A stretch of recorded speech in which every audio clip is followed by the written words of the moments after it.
Victoria Ashford stood in her corner office on the 42nd floor.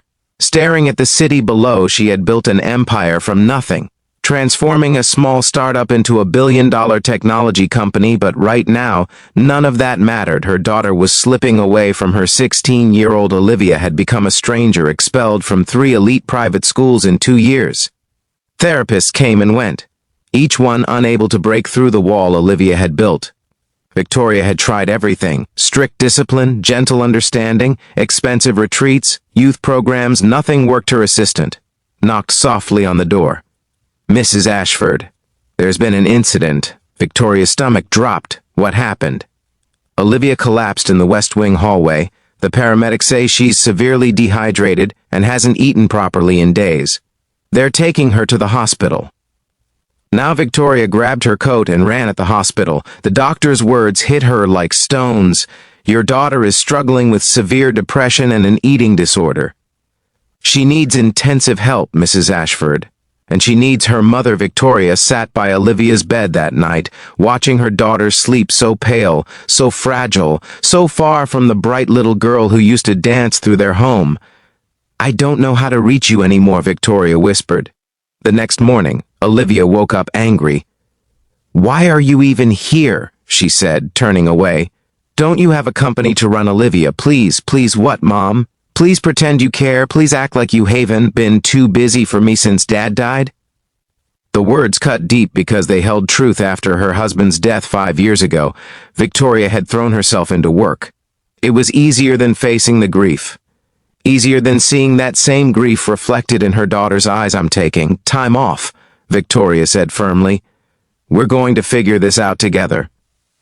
Olivia laughed bitterly. "You've said that before," but Victoria meant it. This time she cleared her schedule for a month and brought Olivia home from the hospital. She hired a full-time medical team and the best therapists, yet Olivia refused to engage.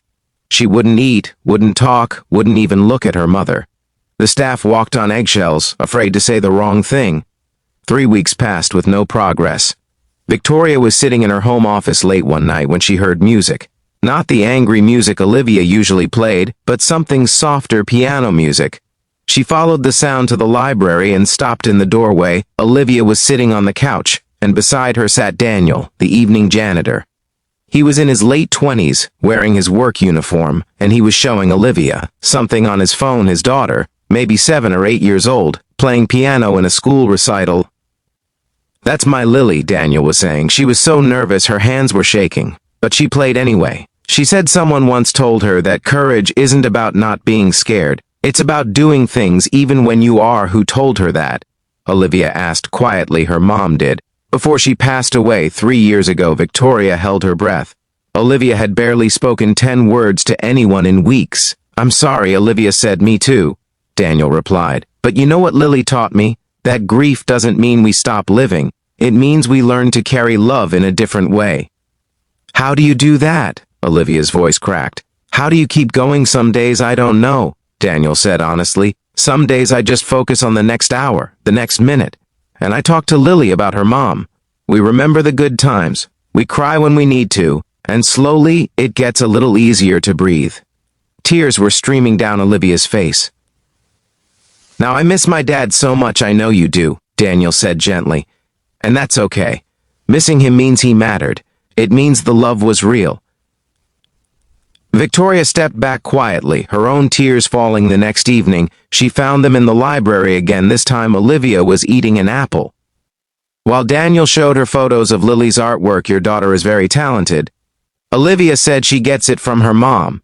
Daniel smiled. "Just like you probably get things from your dad." Olivia nodded slowly.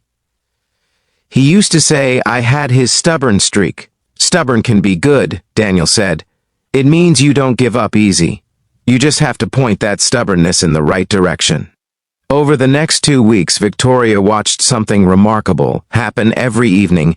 Daniel would finish his cleaning rounds and spend 30 minutes in the library. Sometimes he and Olivia just sat in comfortable silence. Sometimes they talked about loss and healing. Sometimes Daniel brought pictures of Lily, and Olivia would smile at the little girl's antics. Slowly, Olivia started eating regular meals. She began talking to her therapist. She even asked Victoria to sit with her one evening. Mom, Olivia said quietly, I need to tell you something. Victoria took her daughter's hand. I'm listening. When Dad died, I felt like I lost both of you. You disappeared into your work, and I was so angry. But I was also scared that if I told you how much I was hurting, it would make you hurt more, so I just kept it all inside until I couldn't anymore. Victoria's heart broke. Oh, sweetheart, I'm so sorry. I was running from the pain and I abandoned you when you needed me. Most Daniel helped me understand something, Olivia continued. He said that healing isn't about forgetting or moving on. It's about learning to hold the sadness and the joy. At the same time, he's very wise. He is, Olivia agreed. Mom, did you know he works 2 jobs to support his daughter? He's here at night, and during the day he works at a garage. He's trying to save money for Lily's future. Victoria had not known that evening. She waited until Daniel finished his rounds. Daniel, may I speak with you for a moment? He looked nervous, of course. Mrs. Ashford, I want to thank you, Victoria said. You've done what dozens of professionals couldn't do. You reached my daughter. I just listened, Daniel said simply. Sometimes that's all people need. It's more than that, Victoria said. You showed her that it's possible to survive loss and still find reasons to smile. You gave her hope. Daniel, look down. Your daughter is special, Mrs. Ashford. She just needed someone who understood what she was going through. I have a proposition, Victoria said. I'd like to offer you a position in my company. Director of Facilities Management.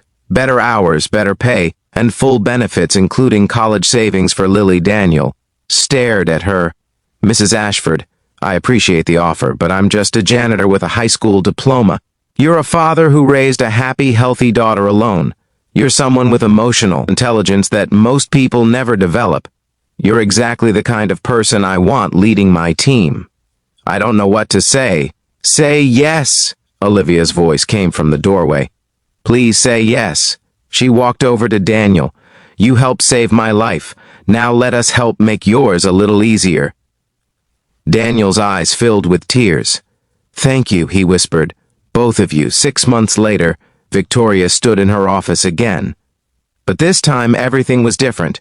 She left work at 5 every day. Now she had dinner with Olivia. Every evening, they talked about everything, the past, the present, dreams for the future. Olivia had returned to school and was thriving.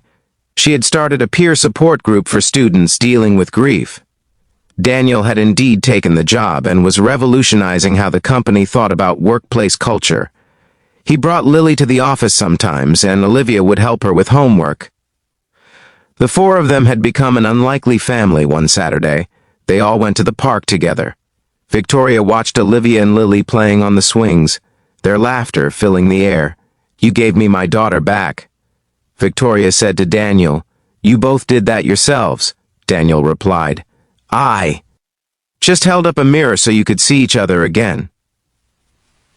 No, Victoria said, you did something much more important. You showed us that vulnerability isn't weakness, that asking for help is brave, and that love comes in many forms. That evening, Olivia asked Victoria to come to her room. She had been painting again, something she hadn't done since her father died. The canvas showed 4 figures standing together under a starlit sky, 2 adults, 2 children, holding hands. It's us, Olivia explained, our new family, the one we chose. Victoria hugged her daughter tight. It's perfect, Mom, Olivia said softly. I'm glad you stopped running. I'm glad you came back. I'm glad I found my way home, Victoria whispered. Sometimes the people who change our lives don't come with impressive credentials or fancy titles. Sometimes they come in work uniforms with kind eyes and open hearts. Sometimes they show us that the most important work isn't done in boardrooms or corner offices. It's done in quiet moments of connection, in honest conversations about pain and hope, in the simple act of showing up and listening. Victoria had spent years building an empire, but it took a single-dad janitor to teach her what truly mattered. And in learning that lesson, she gained something worth more than all the money in the world.